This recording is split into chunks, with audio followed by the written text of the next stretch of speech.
Sa video na to, i-compare natin ang dalawang malupit na website builders, Wix at Hostinger. Ngayon kung total beginner ka pa lang sa paggawa ng website or matagal ka ng webmaster, makakatulong talaga tong detailed comparison para malaman mo kung alin mas bagay sa'yo. So tara, simulan na natin. Unahin natin si Wix. Kilala si Wix sa sobrang dali niyang gamitin dahil drag and drop lang ang system niya. Kaya kung wala kang coding knowledge, okay lang. Pwede ka pa rin gumawa ng magandang website. Marami ka pa rin pwedeng pagpilian na templates. Madali lang gamitin yung editor at may app marketplace din para madagdagan mo ng features yung site mo. Ngayon, punta naman tayo kay Hostinger. Ang maganda kay Hostinger, gumagamit siya ng AI para padaliin lalo yung website creation process. Kaya isa siya sa pinaka-beginner-friendly tools ngayon. Pwede ka rin gumawa ng WordPress site dito. Pero dahil may AI-powered content creation at intuitive na design tools si Hostinger, mas pinapadali niya pa para sa lahat na makagawa ng sariling site. May discounts na hanggang 73% sa hosting at website hosting plans. Kaya kung matagal mo nang gustong gumawa ng website or magpalit ng hosting provider, ito na yung perfect na timing. Makakakuha ka ng hosting for as low as 109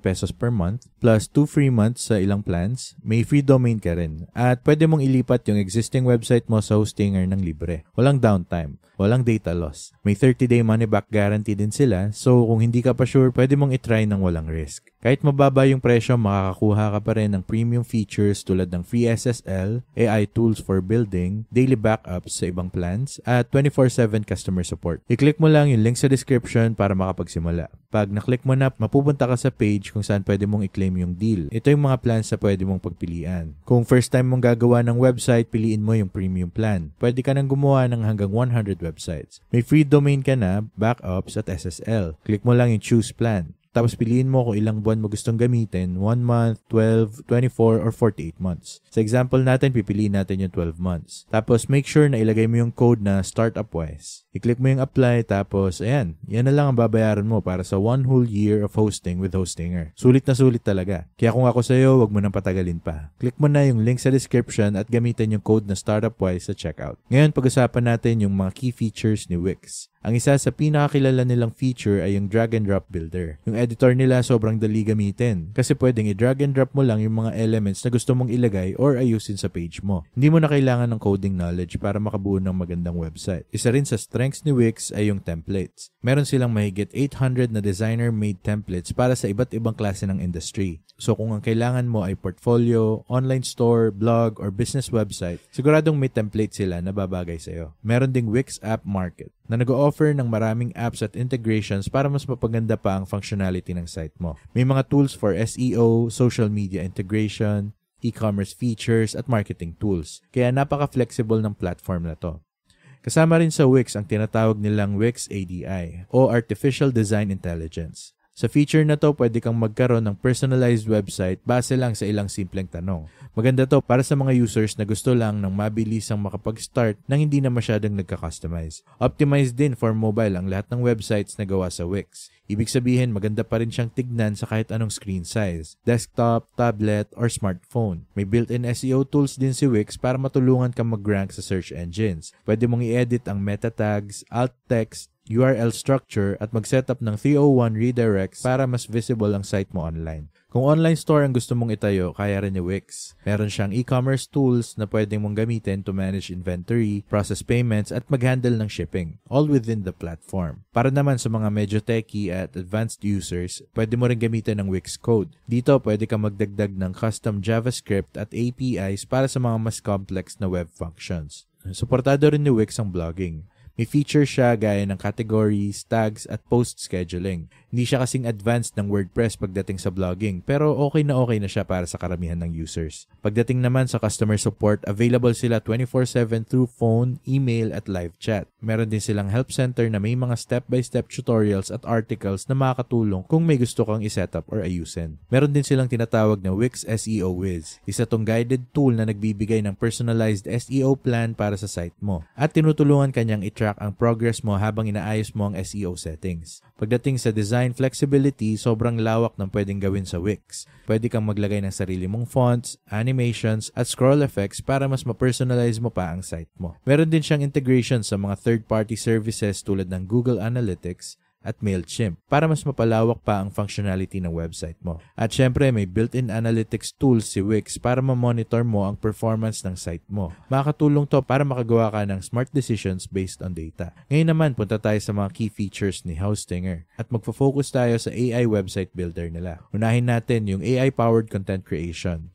Si Hostinger, gamit niya ang advanced machine learning para gumawa ng custom website base sa business description mo. Meron din silang iba pang AI tools para sa content creation. Kaya madali kang makakagawa ng unique at SEO-friendly na website copy nang hindi mo na kailangan isulat lahat from scratch. Pagdating sa proseso ng paggawa ng website, sobrang simple lang gamit si Hostinger. 4 lang ang steps. Una, ilagay mo yung brand name mo, kahit personal brand or pangalan ng company mo. Pangalawa, piliin mo kung anong type ng website ang gusto mo. Pwedeng online store, portfolio, blog, or iba pa. Pangatlo, i-describe mo lang ng maikli yung business mo para ma-tailor ng AI yung site base sa needs mo. At pang-apat, i-customize mo na yung website gamit yung drag and drop editor at AI tools nila para mas personalized pa. Sa ganitong paraan, makakatipid ka ng oras at may website ka na agad in minutes. Hindi mo na rin kailangan ng coding skills kahit gumamit ka ng Hostinger AI website builder or WordPress. Design talaga si Hostinger para sa mga users na walang coding or design experience. Yung drag and drop editor nila sobrang daling gamitin, kaya kahit first timer kayang-kaya. Optimized din si Hostinger for search engines. Meron na silang built-in SEO tools para matulungan kang i-optimize yung pages mo. Bukod pa dyan, mabilis din yung loading time ng site mo, na importante para sa magandang user experience at SEO performance. Kasama rin sa Hostinger ang mga built-in AI tools. Meron silang AI logo maker, AI writer para sa content creation, at AI heat map para makita kung paano gumagalaw yung visitors sa site mo. Available din ang 24/7 customer support worldwide. So kahit anong oras ka magkaroon ng concern, may customer success agents na pwedeng sumagot through live chat. Kung e-commerce naman ang target mo, meron ding e-commerce feature si Hostinger. Pwede kang mag-display ng hanggang 500 products, mag-manage ng inventory, orders, payments, at marami pang iba. May option din para sa appointment bookings. Kaya bagay na bagay din to para sa mga service-based businesses. Yung mga AI website builder ng Hostinger ay bundled na sa hosting services nila. Ibig sabihin, hindi mo na kailangan ng hiwalay na hosting. Kasama na to para masiguradong maayos ang performance at uptime ng site mo. At syempre, pagdating sa pricing, sobrang affordable. Yung premium plan ng Hostinger AI website builder ay usually nagsisimula around 109 pesos per month. Ngayon, kung ikukumpara natin si Wix at si Hostinger AI website builder pagdating sa ease of use, parehong user-friendly yung dalawang platform at pareho silang bagay sa mga beginners. Si Wix ay may intuitive drag and drop editor, habang si Hostinger naman mas simple pa lalo gamit ang AI. Kaya kung ikaw yung tipo ng user na mas gusto ang hands-off na approach, mas appealing si Hostinger para sa'yo. Pagdating sa customization, mas malawak ang options ni Wix dahil sa dami ng templates at apps na pwede mong gamitin. Si Hostinger meron din namang customization through AI tools at drag and drop editor, pero medyo limitado ang flexibility niya kumpara kay Wix. Kung flexibility naman ang pag-uusapan, si Wix ay isang highly flexible platform. Marami siyang apps at integrations na pwedeng idagdag para mapalawak ang functionality ng site mo. Si Hostinger AI website builder naman maganda para sa mabilisang setup at basic customization. Pero dahil wala tong support para sa third-party themes at plugins, may limitasyon talaga pagdating sa flexibility. Sa e-commerce, parehong may solid na features ang Wix at Hostinger. Kay Wix, built-in na sa platform ang e-commerce tools,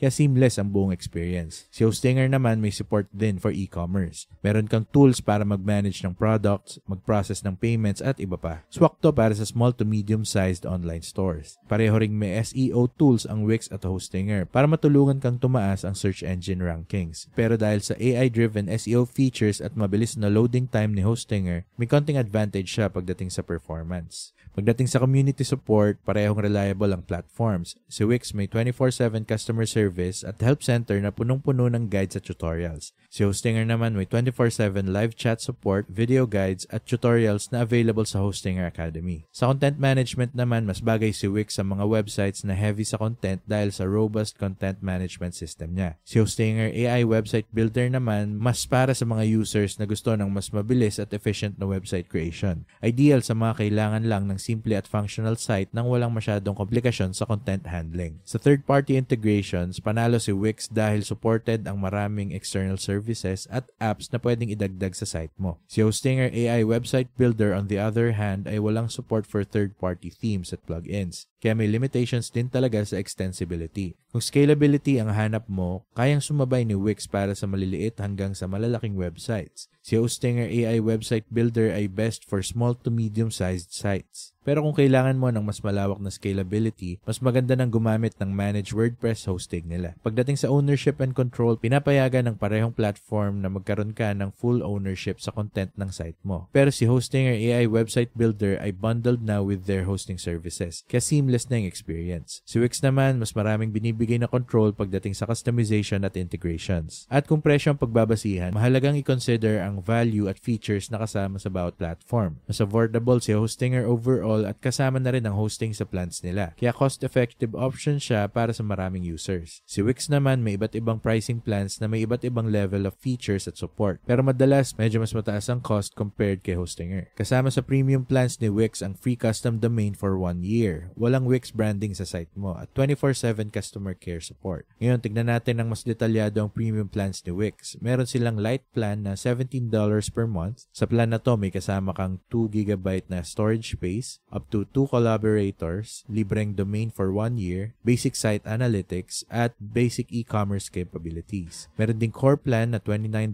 per month. Ito naman ay may 50 GB na storage, up to 5 collaborators, free domain for 1 year, basic marketing suite, at basic e-commerce features. Yung business plan nila ay nasa $36 per month. Kasama dito ang 100 GB na storage, up to 10 collaborators, free domain pa din, advanced marketing suite, standard site analytics, at standard e-commerce tools. At yung pinaka-top tier na plan ay yung Business Elite plan na $59 per month. Ito na yung may unlimited storage space, up to 15 collaborators, advanced marketing suite, advanced site analytics, at comprehensive e-commerce capabilities. Kasama na rin dito yung advanced features gaya ng shipping options, discounting, at subscriptions. Lahat ng plans ni Wix ay may kasamang mobile-optimized websites, access sa templates, at iba't ibang marketing tools para mas mapalakas pa yung online presence mo. Ngayon, punta naman tayo kay AI Website Builder. Yung mga plans nila ay talagang budget-friendly pero loaded pa rin sa features. Ito ang breakdown ng mga current plans nila. Yung premium plan ngayon ay nasa 109 pesos per month at nagre-renew siya at 169 pesos per month for 4 years after the initial term. Meron itong standard performance at pwede kang gumawa ng hanggang 100 websites. Kasama na rin ang 100 GB SSD storage, weekly backups, unlimited free SSL, unlimited bandwidth, free email, free domain, free CDN, dedicated IP address at managed WordPress features tulad ng automatic website migration, one-click WordPress install at iba pang optimization tools. Yung business plan naman ay nasa 169 pesos per month ngayon. Mas mataas ang performance nito, up to 5 times better. Pwede ka pa rin gumawa ng 100 websites pero may 200 GB NVMe storage ka na. Daily backups, unlimited free SSL, bandwidth, free email, free domain sa first year, free CDN, dedicated IP address, at mas enhanced na managed WordPress features tulad ng smart auto updates at vulnerability scanner. Yung pinaka-powerful na plan ay yung Cloud Startup plan na currently nasa 409 pesos per month. Dito makakagawa ka ng 300 websites, may maximum performance na up to 10 times better. 200 GB NVMe storage, daily backups, unlimited SEL, unlimited SSL, bandwidth, email, domain, CDN at dedicated IP address. May advanced managed WordPress features din ito tulad ng ibang cache at on-demand backups. Lahat ng Hostinger plans ay may kasamang AI tools for website building, marketing integrations, AI copywriting, heat maps, SEO tools, at e-commerce features na walang transaction fees. Ang dami mo talaga makukuha. Pero pag kinompare mo ang pricing at features ni Wix at Hostinger AI Website Builder, makikita mong mas affordable talaga si Hostinger. Kasama na ang hosting at sobrang dami pang features, kaya kung hanap mo ay sulit at complete package, si Hostinger talaga ang cost-effective na choice. Ngayon, si Wix kahit medyo mas mahal, nag-o-offer naman siya ng mas malawak na customization options. Mas maraming templates at mas advanced na marketing at e-commerce tools. Kaya kung hanap mo ay isang polished at integrated na platform, si Wix ang magandang option. Pero syempre, magkaibang target users at budget range ng Wix at Hostinger. Kaya ang tamang pagpili sa dalawa ay depende talaga sa specific needs mo. Kung beginner ka pa lang at gusto mo ng mabilis at simple at budget-friendly na solution, swak na swak si Hostinger AI website builder para sa'yo. Gamit ang AI tools at sobrang user-friendly interface, napakadali at efficient ng website creation process. Kung medyo may experience ka na sa paggawa ng website at gusto mong mas may control ka sa design at features, maganda ring option si Wix. Dahil sa dami ng templates, apps, at customization options, makakagawa ka ng website na highly personalized at functional. Para naman sa e-commerce, parehong may solid na features ang dalawang platform. Pero dahil built-in at seamless ang tools ni Wix, may slight edge siya para sa mga online stores. Pero si Hostinger AI Website Builder okay din para sa mga small to medium-sized na online shops. Kung balak mo ay gumawa ng content-heavy na site gaya ng blog or online course platform, mas flexible si Wix dahil sa robust content management system at dami ng third-party integrations na supported niya. Pero kung ang goal mo ay makapag-online agad-agad nang walang masyadong effort, si Hostinger AI Website Builder talaga ang best choice. Yung AI-driven approach niya na pwede kang makagawa ng functional website in just a few minutes. So to wrap things up, parehong maganda ang Wix at Hostinger AI Website Builder. Pero magkaiba sila ng target users at approach. Si Wix perfect para sa mga users na gusto ng malawak na customization options, maraming templates at apps. Bagay siya sa mga willing mag-invest ng oras sa pagde-design at pagmamanage ng website nila. Si Hostinger AI Website Builder naman para sa mga gusto ng mabilis at madaling setup. Dahil sa AI features at abot kayang presyo, ito yung ideal para sa mga beginners at small businesses na naghahanap ng straightforward at affordable na solution. Kaya bago ka pumili sa Wix or Hostinger, isipin mo muna yung specific needs mo, level ng technical skills mo at kung anong klaseng website ang gusto mong buuin. Pareho naman silang may tools at features na makakatulong sa iyo to succeed online. At kung gusto mo mag-start na sa Wix or Hostinger, ilalagay namin yung links nila sa description sa baba. Affiliate links to, so makakakuha kami ng maliit na commission kapag ginahit mo sila. Pero walang dagdag na bayad sa'yo. In fact, makakakuha ka pa nga ng best pricing possible. Yung mga commissions na yan, malaking tulong talaga yan to support the channel at para tuloy-tuloy kaming makagawa ng free content na katulad nito. So kung gagamitin mo yung mga links na yun, sobrang thank you in advance. At kung naging helpful sa'yo tong video na to, don't forget to leave a like, subscribe at click mo na rin yung notification bell para updated ka lagi sa mga bagong uploads. Dito sa channel na to, gumagawa kami ng videos na ang goal ay tulungan ang mga bagong entrepreneurs, pati na rin yung mga matagal na, para makapagsimula at magtagumpay sa business. Kaya kung gusto mo pa ng ganitong content, make sure na nakasubscribe ka. Pero other than that, maraming salamat sa panonood at takits tayo sa next video.